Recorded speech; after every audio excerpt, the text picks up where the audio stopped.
guys, ayan, malakas yung ulan tapos madilim.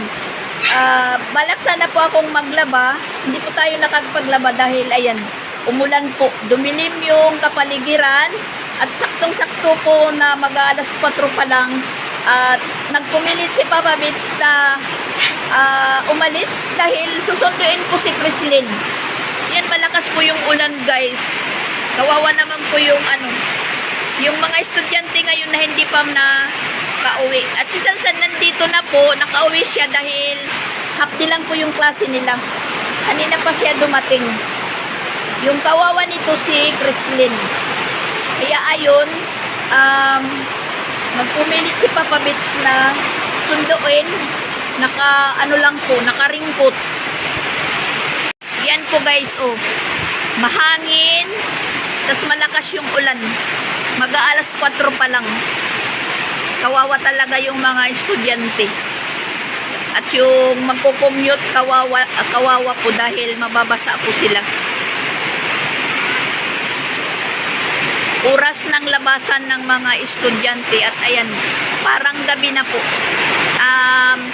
Magla-live sana ako, hindi na lang po ako nag-live dahil na tingnan ko po na si Mighty Mang at saka si Boss Stephen nagla-live po sila.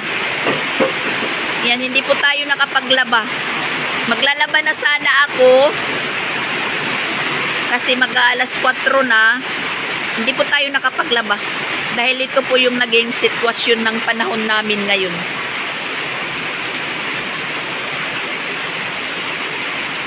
Yung namin, yung graba, mababawasan dahil umulan. Tingnan nyo, madilim pa yung namin, loob ng bahay dahil hindi pa ako nagpa-ilaw. Kasi nga, parang maaga pa. Maglalaba sana nga ako, pero yung yung problema yan, umulan. Umulan bigla.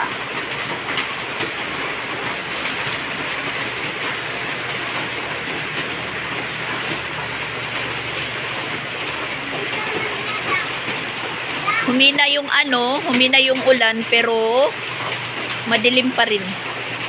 Dumilim po siya. Kasi nanonood po ako ng live ni Boss Stephen, nandun pa siya sa bukid. Sabi nga po niya, pag hanggang alas 5 or to alas 6 na ng hapon, na hindi pa tumila yung ulan dahil sa bukid talaga malakas yung ulan. Hindi po siya makakauwi dahil delikado. Madulas yung yung daanan. At saka dadaan pa po siya ng 2 sapa. Ay hindi naman parang sapa, mababang kalsada na umaano yung tubig, tumataas. Lalong-lalo na po sa banda Tulay. Tulay papatawid papunta doon kila Ate Cha. Yan, medyo mihina po yung ulan, tapos lalakas. Yun, timing talaga na labasan ng mga bata. Iniisip ko talaga kung paano si Chrislyn kunin. Kaya ayun, nagpwersa si Papa Bits na umalis para kunin dahil sa eskwelahan po, nagbabaha din. Hindi naman po na pagbaha, yung daanan, yung plaza, natutubigan. Hintayin po natin pagdating ni Chrislyn at saka ni Papa Bits kung anong mga itsura nila. At yung po niya, yung bag, baka mabasa at saka yung mga gamit niya. Oh. Pakinggan nyo guys at tingnan nyo, lumalakas na naman yung ulan at medyo may kasamang hangin. Yan talaga, nagpaparamdam na po yung yung Kapaskuhan. Nagtatag-ulan na, tapos buwan ng December, maraming bagyong dumarating.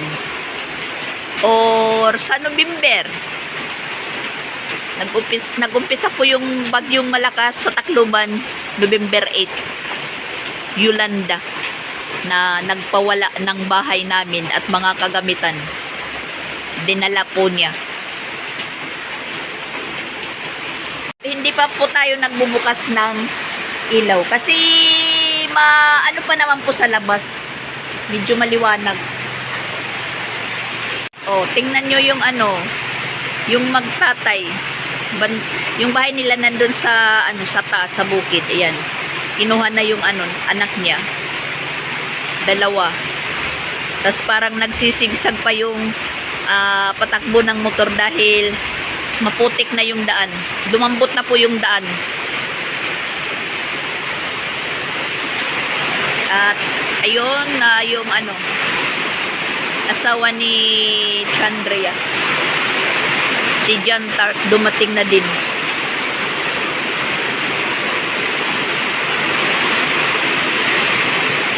Yan po guys, lalong lumalakas po yung ulan. Naku, si Papa Bits at saka si Chrislyn. Lalong lumakas po.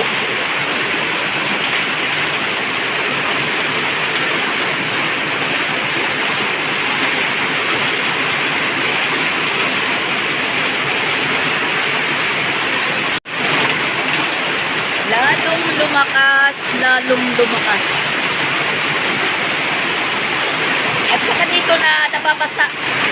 Kasi pumapasok po yung ulan. Yung duyan namin nababasa yung duyan.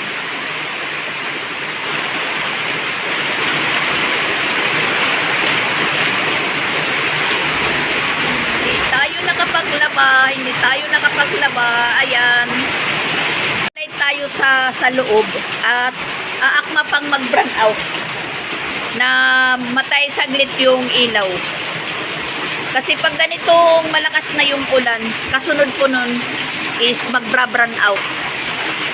Yun po yung nito. Epekto ng malakas yung ulan, mag-brown out talaga. Wala pa sila Papa Bits. At medyo natutubigan na po yung namin, labas. Yan, nag-uumpisa na pong matubigan.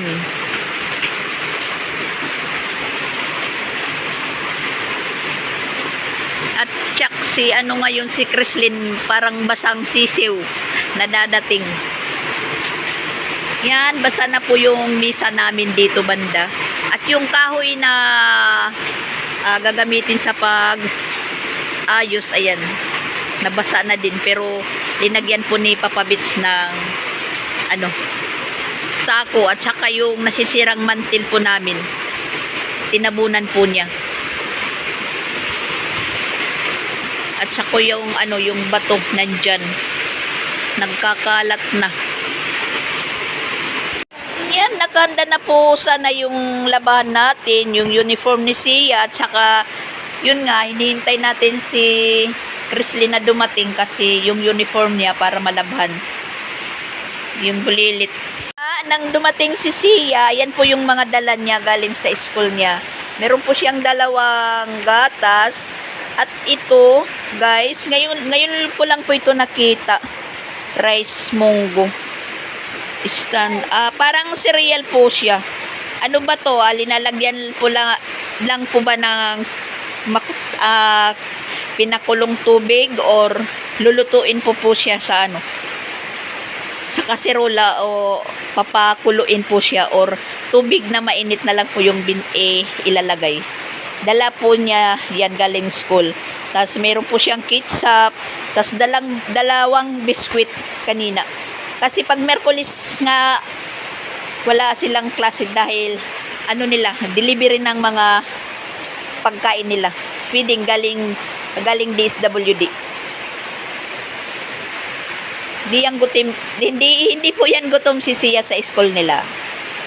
Yan. At ito po, gusto niyang pabuksan sa akin kasi juice daw. Sabi ko ketchup. Gamit ng ketchup, didildil yung pretong manok, pretong itlog, at saka hotdog. Hindi po ito juice. Gustong-gusto niyang pabuksan.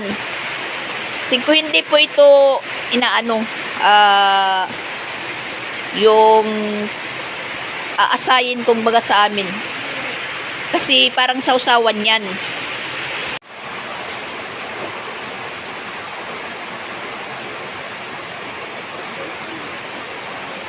Maliligo na sana ako. At yun. Paminaw.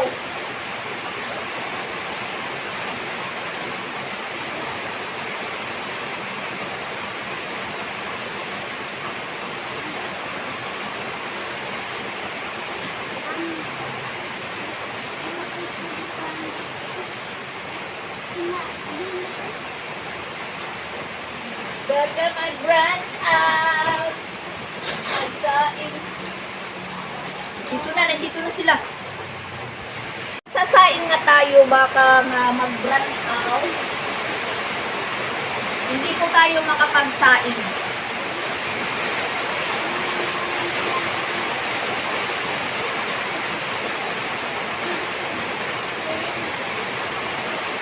Sasaing po tayo. Kasi baka mag-run out nga, hindi po tayo makapagsaing. Binitbit yung sapatos niya. Yan, padating na po sila Papa Bits at saka si Crislin. Abriha, itong git ganito, Abriha, dali. Pagchinilas. Buksan mo yung git. Pagchinilas, dali. Para pumasok yung ano, yung motor.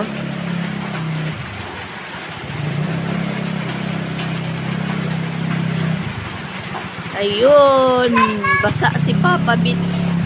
Si Crislin yung pinasuot sa ringkot. Basang-basa si Crislin.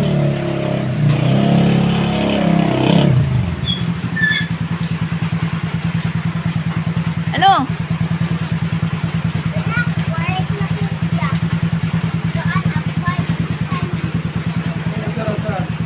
Dali, dali, pasok.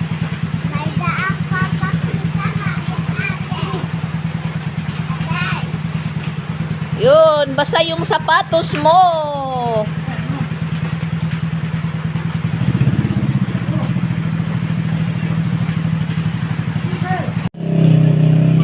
Oh, basa yung sapatos. Dali, dali, pagpuan. Tanggalan at sapatos sana, itanggalan. Tanggalanin sapatos, tanggal. Sige, didi, tamak, didi. Didi, oh. At sinilas lanay, at sinilas. Tamak na sinilas, kay mulos timidjas. Sinilas natin.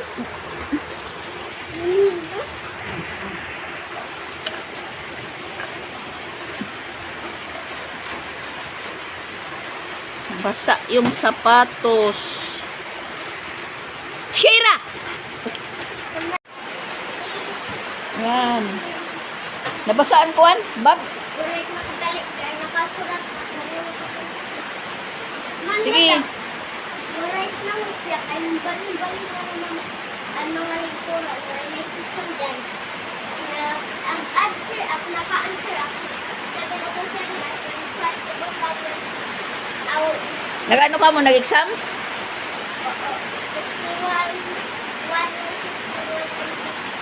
Binabalitan niya po yung ano daw po siya 7/7 tapos mayroon 5/5. Marunong na po si Crislin. Hinihiwalay-hiwalay daw sila sa upuan nila. Buti hindi nabasa si Crislin. Yung sapatos lang niya yung nabasa. Papa Bits yung nabasa. Maliligo ulit si Papa Bits dahil nabasa po siya. Sinatanggalan natin mo kuan uniform.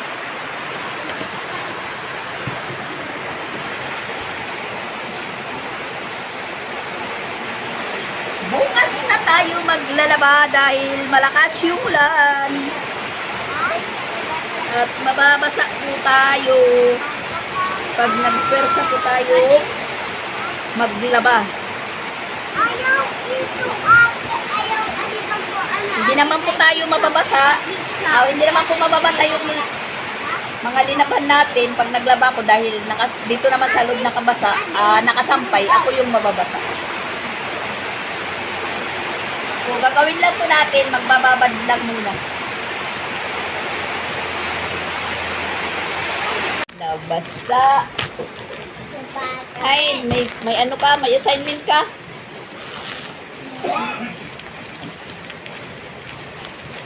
May assignment daw siya. Meron po siyang, ano, dalawa, yan, kumukurap na yung ano. Sana hindi pa mag-run out kasi nakasaing pa ako. Kumukurap na po yung ano namin, yung ilaw. At medyo kumukulog.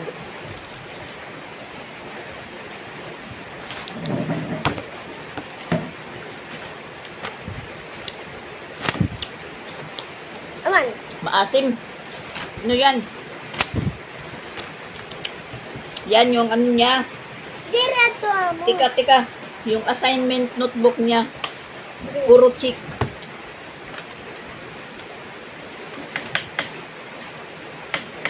Sabi pa ng mama niya, Kaya mo po na parang gusto ni Creslin na umunor. Kaya mo kung zero mo na. Ano ito? 5-0 sarap. Ang zero po. Ano ito na assignment mo? Ha? Diret amo. Pag plus? Sige.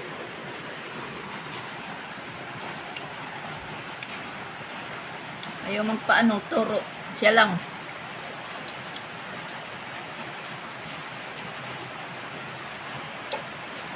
Ito yung sunod-sunod. Sunod-sunod number. Na ito man. Ito. Nilabot ka na kay balon. Medyo humupa na po yung ulan. Ganyan lang. Uulan bigla, malakas na malakas. Tapos, titigil naman po yung ulan. Yan. Yung nagiging bakas ng ulan. Puti. Kagabi din umulan. Siguro mga alas 8 yata yun. Alas 8 ng gabi. Malakas na malakas din po yung ulan. Tapos ngayon naman nagpalit po sila. Hapon naman po yung pag-ulan. At talagang hindi mo pa naman masasabi na titila na po yung ulan dahil maingay pa. Tapos yung sapa namin doon banda parang naririnig yung yung agos doon sa unahan. Dahil yun nga, yung ulan sa bukid malakas. Kaya nga ingat-ingat lang po tayo sa lahat ng sulok ng mundo na may parting bayan o lugar na inuulan. Ingat-ingat lang po tayo, lalong-lalo na po dito sa amin na marami talagang babahain na lugar dahil marami po ditong may mga drainage or atulay na lumalaki po yung yung tubig, tumataas. Lalong-lalo na po yung doon kila may timang ay! Kumidlat!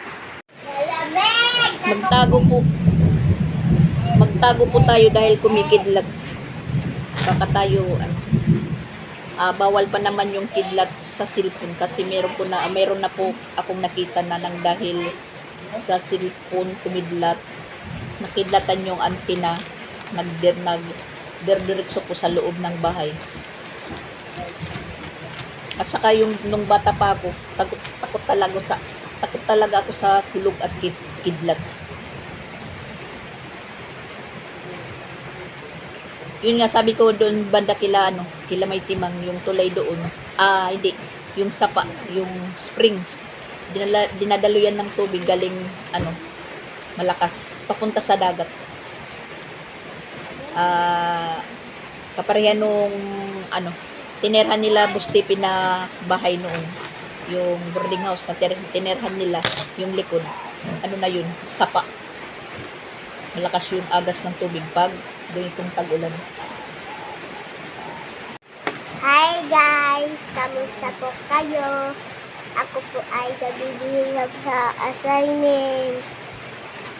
Nabibisi po siya sa pag-aaral niya at meron daw po siyang mga assignment. Sige, mag-assignment ka. Yung assignment po niya is additional. 0 plus 5 equals 5. Ito yung notebook na Pilipino ko. At ayan, puro check lahat yung mga nakasulat. Ito po, check ko lahat. At saka, ito, Notebook na nito, anong subject? notebook na red. Subject, ano? EP. Yan. Subject yan, EP. 7/7. Oh. Palagi po siyang perfect sa ano niya, mga assignment. Tapos ito, notebook na, ano ito? Green. Alam kong green. Subject yung hinahanap ko. Notebook, math. Yan. Math, notebook. Di, math green. Notebook green. Tinatanong kung anong subject. Itong, sabi mo pa nga, itong red, subject, EP. Yung purple, anong nakasulat dun? Filipino. Yung green, math. Subject math.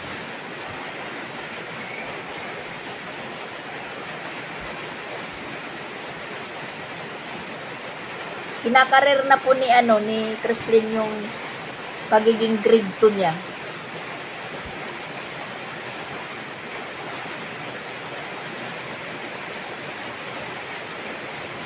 At parang malamok. Maatake yung lamok. Yan, seryoso si si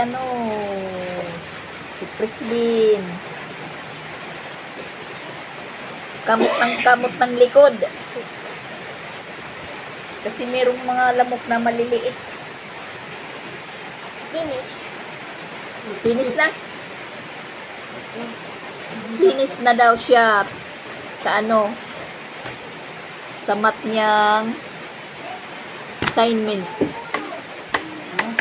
I-report pa niya yan mamaya kay sa mama at papa niya. Para palagi silang may baon. Gagawin lang muna natin is magbababad ng mga putik.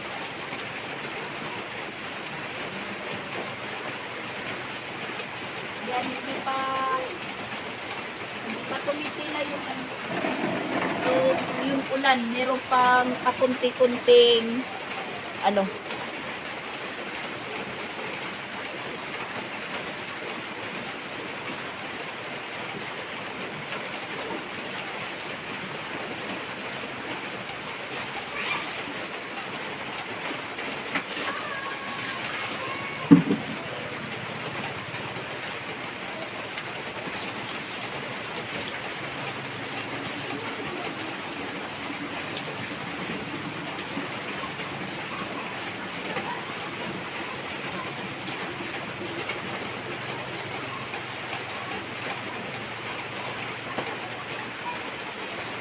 at saka kinakailangan natin magbomba na mailabas yung unang tubig na pagbomba natin dahil yung color ng tubig na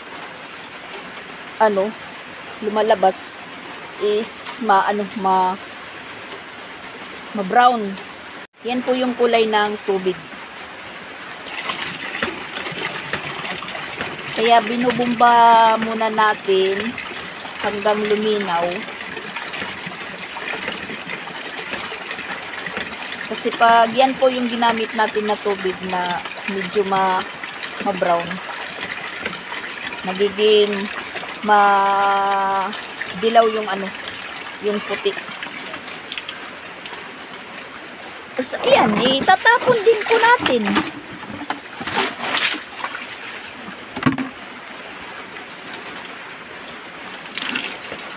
Itingnan po natin kung lilinaw na.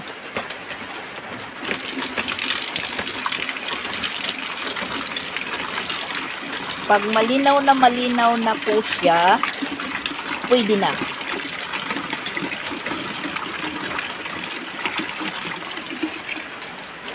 Yan, malinaw na po.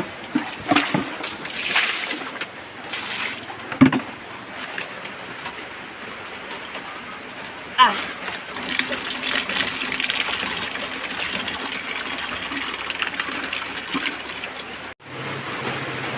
Babad lang muna. At umuulan pa rin. Nagpaano na po tayo ng ilaw sa labas.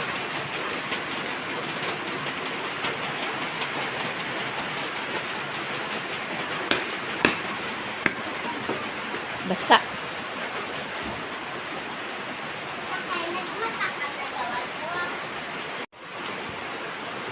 Nagbabahay-bahayan sila. Yan, yung kay Kreslin dito. Yung kay Sia dito sa silong ng misa. Yan ang stop sa silong ng misa si Sia. Good morning, guys. Ayan, update po tayo sa panahon natin. Medyo nagpapakita na po si Haring Araw. At ngayon naman po ipapagpatuloy natin yung paglalaban natin. Pumasok na po yung dalawa. Si Sia nandito pa. Kala ko po may nahulog. Ay! Butiki. Butiki pala. Ayan po yung labahan natin. Nauna ko nang sabunin yung puti. Tas ito naman dikolor. So, bali yung nahuli natin na salang is yung tuwalya. Hindi po tayo nakapaglaba kahapon dahil sa sobrang lakas ng ulan. Gabi na po natapos yung ulan. Siguro mag-alas 8 na. Mabuti na lang ngayong umaga hindi umulan at saka nakapasok yung dalawa. At si Sia, ayan, kagigising lang po. Wala siyang klase. Wow! Good morning!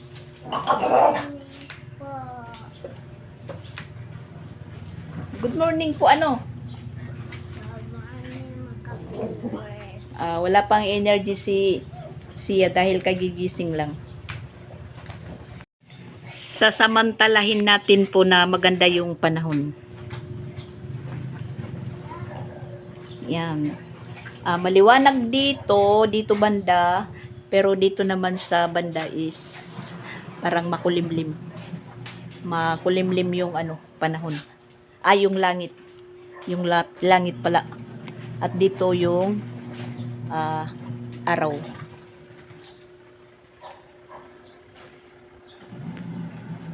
Yan, nadagdagan na ng nadagdagan dahil umulan.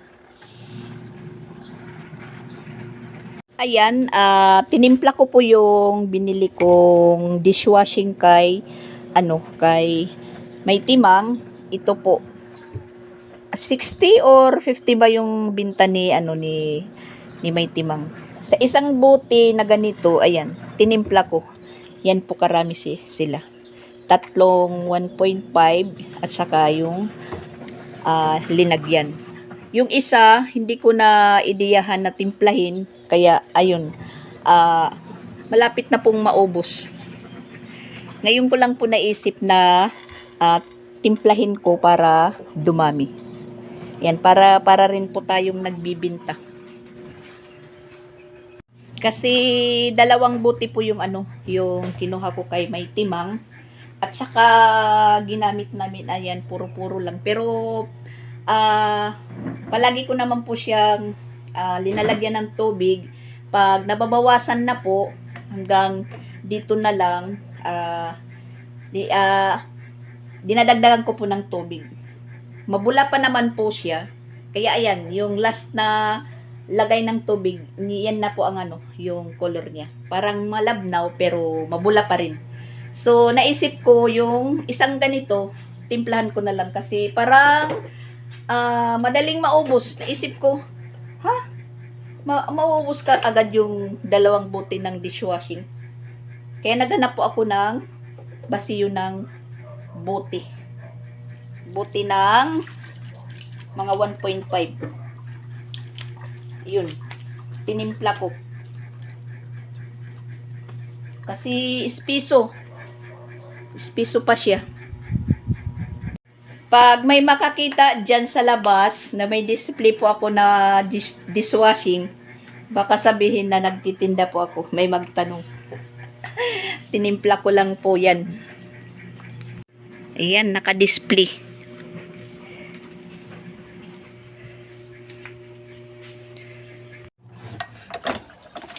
Malapit na po tayong matapos. Babanlaw na po tayo, guys. Maagang exercise.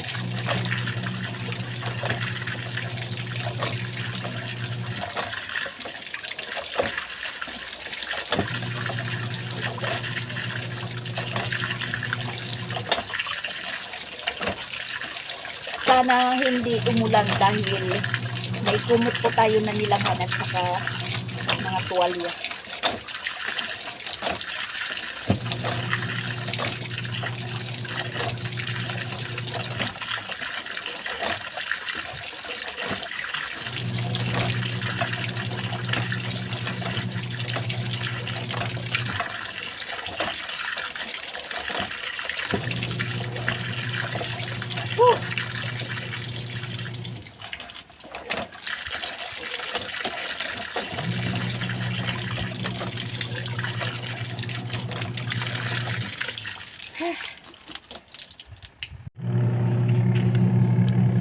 Napuno rin, napuno.